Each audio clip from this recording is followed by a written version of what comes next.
Hey guys, welcome to Podcast versus Player. I'm Cal, and today we're not going to be playing any video games. What I'm doing instead is starting a new series where I basically do little art tutorials. A lot of you might have seen some of the stuff that I've done for the website, my own portfolio, probably the best word to say, which the link's in the description, all that shit. But today we're going to do two of my favourite characters from one of my favourite shows, which is Adventure Time. My two favourite characters are the Ice King and Marceline, but more particular, Simon and young Marceline, back before the Mushroom War. So what we're going to do is we're going to start. Basically, I'm just going to do a quick sketch. It's going to be reasonably detailed, and it's going to be quite long, but I don't really care.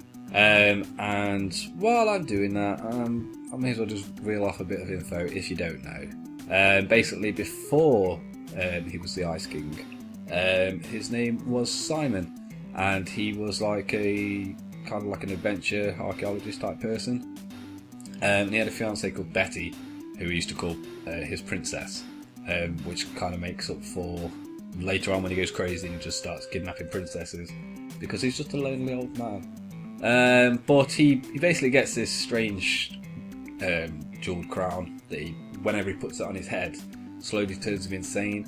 And turns his skin blue, his nose grows like really long, he gets like long fingers and whatnot, and he basically just turns into this crazy wizard that controls like ice and snow and all kinds of manner of stuff.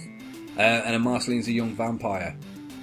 But basically the Mushroom War turns the entire world into like a post-apocalyptic area.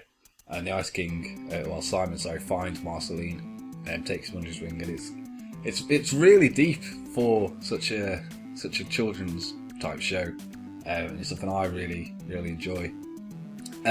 So we've got the long hair and the long nose and the glasses down. So we're just gonna work off his suit. Usually wears basically like a cool professor, really. He's just like in a suit, but he has like the collars popped and whatnot. And he finds Marceline this pink teddy that he gives her, and it's like her most treasured possession, which she actually keeps all through her life up until her then boyfriend, I think he sells it or he just gets rid of it or something. So she's quite sad. But no, the dynamics of the two people are really interesting, and even though the Ice King is ridiculously insane and crazy and he does a lot of bad things, he's not necessarily a bad person, he's kind of misunderstood antagonist. But I have noticed throughout each series of Adventure Time he seems to get less of a villain and more of a frenemy, as I suppose is the best way to put it. He actually does become kind of like an ally to Finn and Jake. But what's most interesting is Marceline knows the Ice King Simon, and she still looks at him as Simon, and then there's certain parts of episodes where she gets the feeling that he's still in there somewhere, and then he'll just say something and mess it up, and it's really nice, and I love Adventure Time, so I don't care what anyone says. But basically what I'm doing here is I'm going to do a quick outline sketch, and then once this is done, I'm going to load this up into Autodesk Sketchbook Pro, clean it up, and then we'll work on the colours.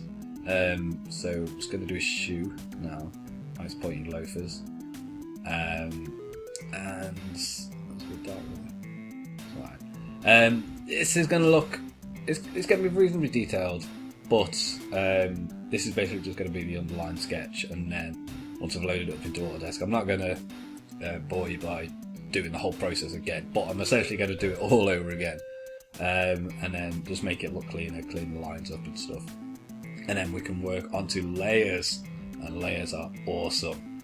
So I'm just going to finish this leg.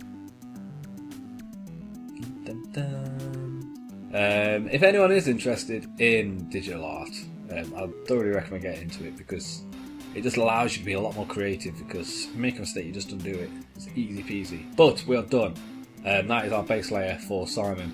And I'm going to go load this into Autodesk Sketchbook Pro, clean it up, make it a lot more tidy basically, and then we shall move on to colours. So I shall return momentarily.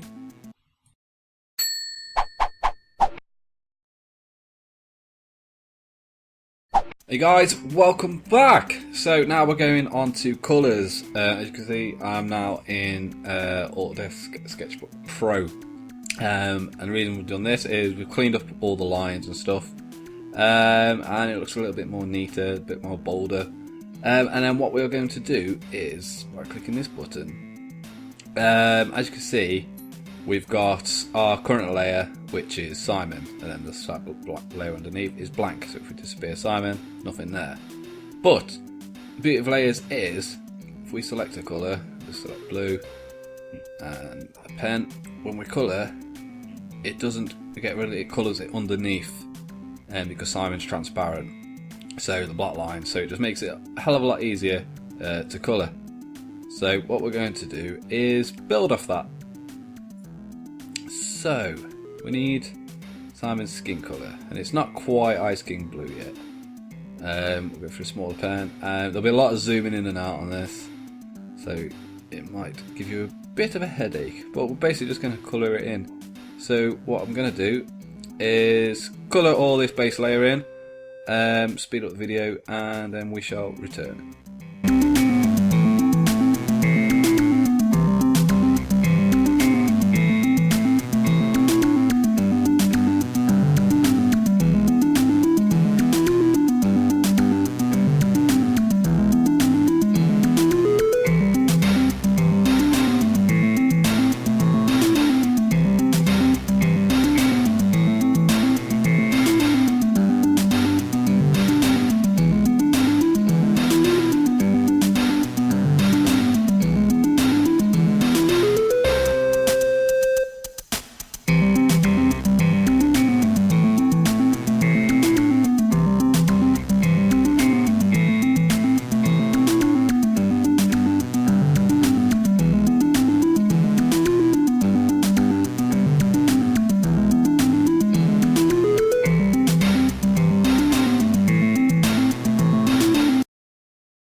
Hey guys, well, we are back for the last part of Simon's colouring extravaganza type thing. So basically we've got the full layer, we've got the lines, we've got the inks, and we've got the colours.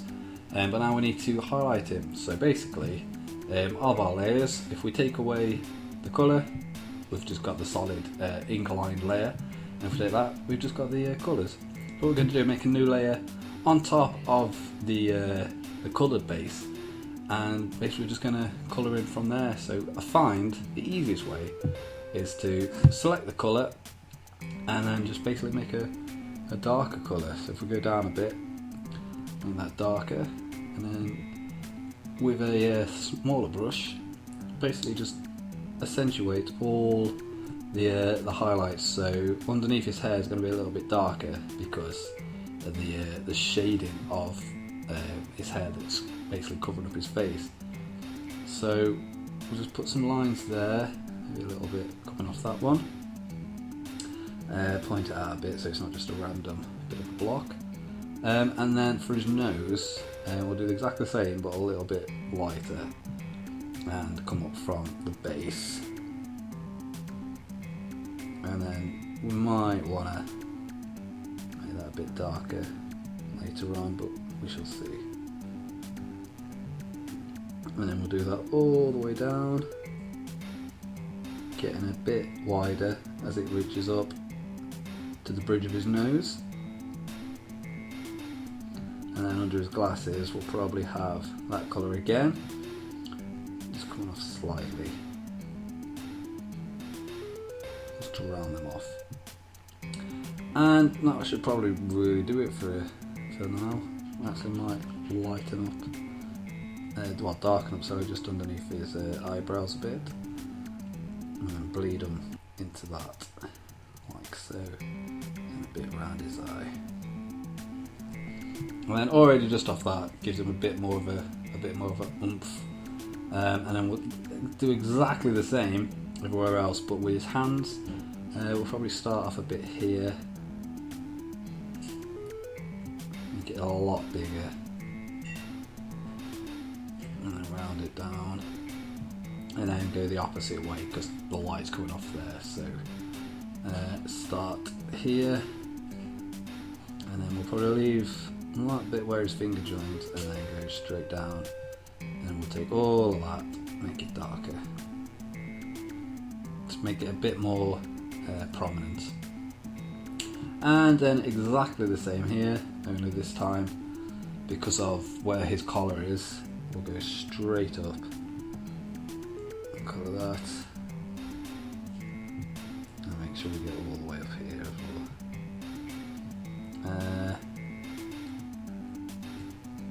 Yeah, probably go a bit more in on that one, and then that should be done. So that's all the blue done. Easy, easy peasy. Now we should move on to his hair. Now his hair is going to be a little bit more different because hair obviously is different to skin. So we'll select a slightly darker grey and highlight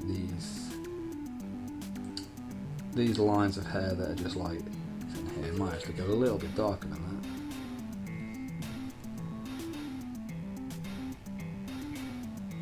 Like that all the way up and down.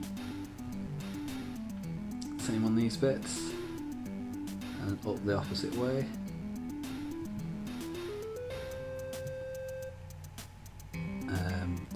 You don't, I mean, to be fair, you could just stick with a solid base colour, but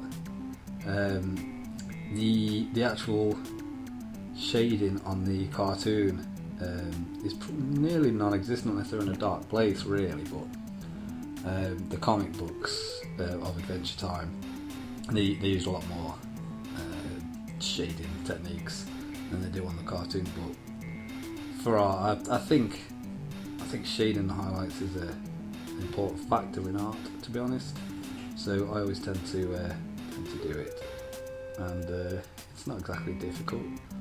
So why not?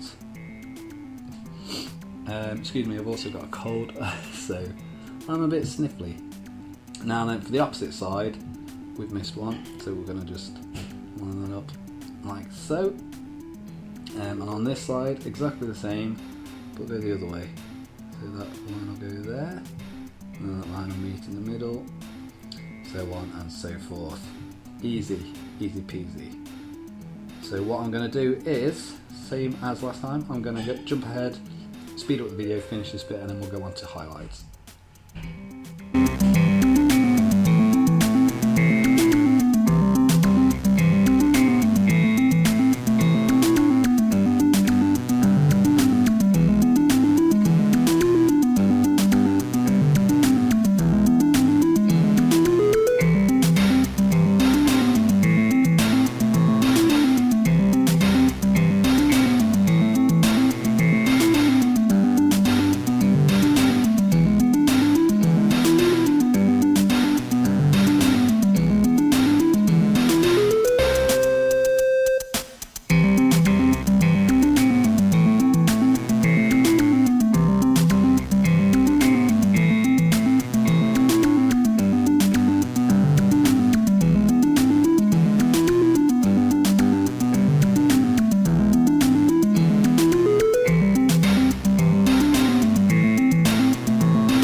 Hey guys, welcome back to the last part of our Adventure Time drawing tutorial thing.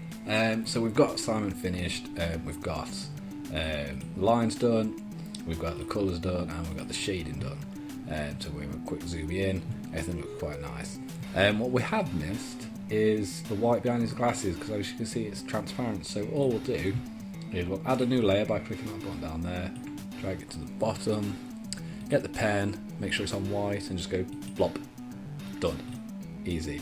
And then we should merge those two layers, select right click, and merge layers. So now Simon has whites in his eyes. Excellent. It's pretty much done. You could leave it like this. I have actually missed shading line up there, which is quite annoying. So I'm going to just do it whilst I'm on Photoshop. So using the square brackets, you can make your the stencil bit bigger or larger, or you can just right click and use the slide wheel. Doesn't really matter. So we'll go to the ink dropper tool, grab that colour, get the pen again, and we're going to zoom in, and then we're just going to make it quite nice. And that's far too big. I'm also using a circular pen, which is not exactly ideal, but it's literally that one line, so it will do.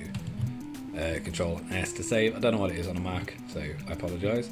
And we could just leave it like that. I don't want to though. That's why we've loaded it up into Photoshop. Just make things a little bit easier, or more awkward, depending on how you view it afterwards. So firstly, we're going to add a new layer.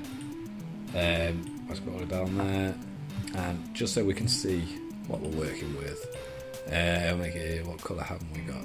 Dark red, or burgundy. So we'll make a background so we can see them a bit clearer, and then we'll just get rid of that. Once we're done, so what I'm actually going to do is basically duplicate the shading and the colours depending on what I want to colour. So the idea is we're going to use patterns.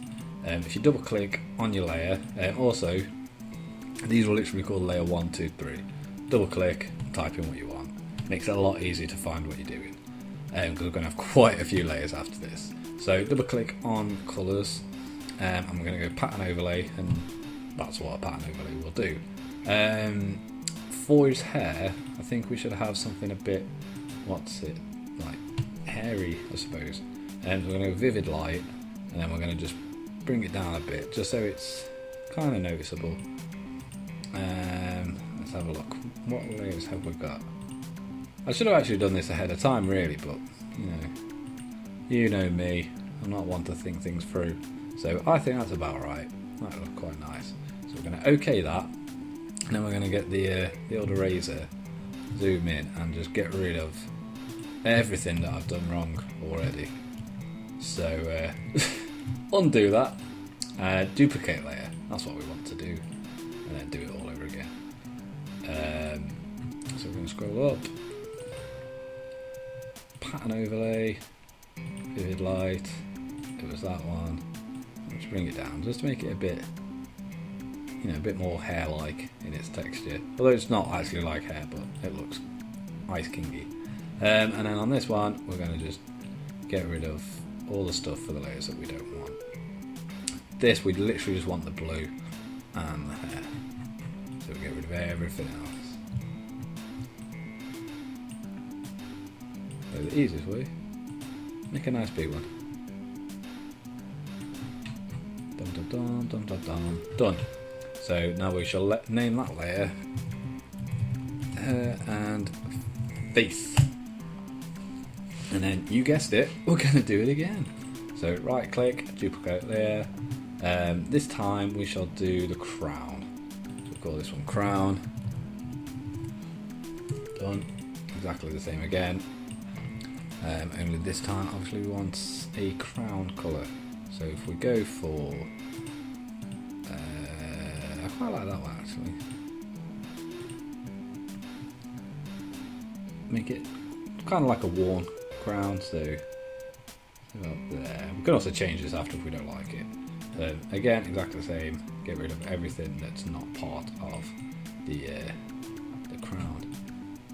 This is a very laborious way of doing it, it's got to be said, but you tend to get good results. This might not work, and we might just end up using the original, just the standard version we had before we even started, but it's worth a shot. So we get rid of all that. That looks alright, We should do the same for the shading bits, so ignore those bits for now. So that one's done. And then we shall do his suit. So duplicate layer again. Name it suit. So what have we got? I think some lines make it a bit dark. Oh, actually, yeah, that could work. Make it a bit blemished, like he's been out and about. Nah, I don't want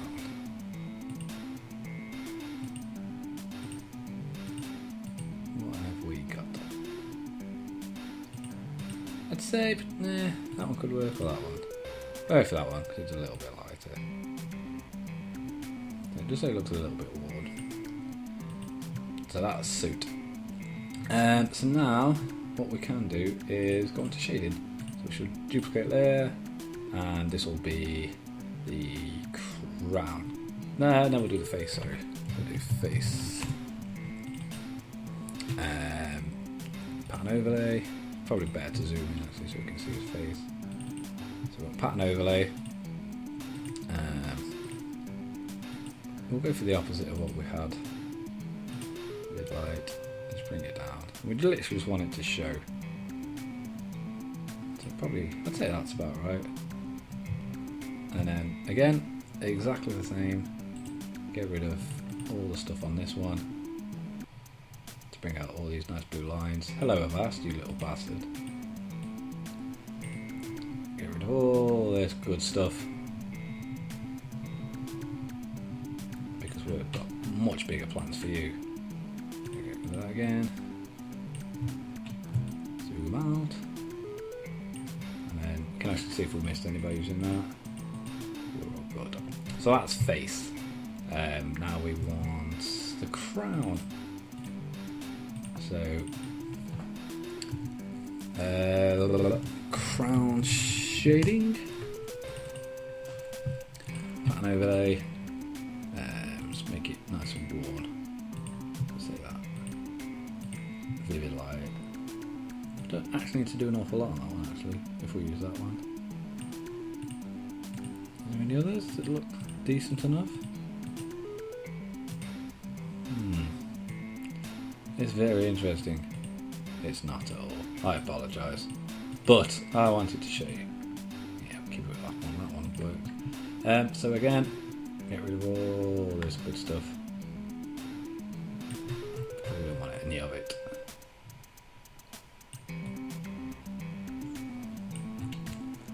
And I'd say that's about it.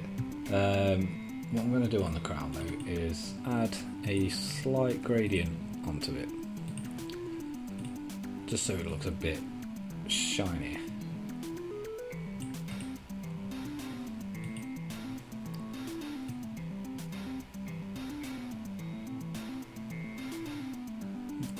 Barely noticeable, but we shall use it. So now all that's left on the shading is his suit. So we should call this shoot shade.